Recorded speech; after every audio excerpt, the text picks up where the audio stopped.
নমস্কার বন্ধুরা, দেখুন আজকে বিকালবেলা ইচ্ছে হলো, ভাবলাম কী খাই। হঠাৎ মনে পড়লো ঘরে তো ফুচকা সব কিছু আছে, তাই ফুচকা বানিয়ে নিই। তাই একদম ফুচকা বানিয়ে নিয়েছি, ফুচকাগুলো ভেজে নিয়েছি। এখানে আলু সিদ্ধ করে নিয়েছি।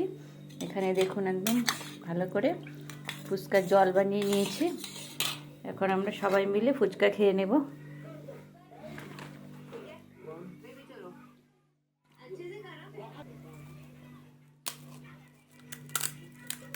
দেখুন আলু সিদ্ধটা খুব ভালো হয়েছে।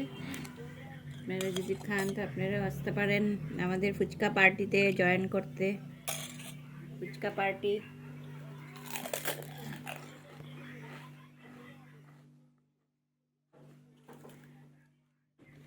খুব ভালো হয়েছে, ফুচকাগুলো খেতে খুব স্বাদ হয়েছে। আলু সিদ্ধটা খুব ভালো হয়েছে। আলুটা আমি সকালবেলা সিদ্ধ করে ফ্রিজে রেখে দিয়েছিলাম, এখন বের করে নিয়েছি।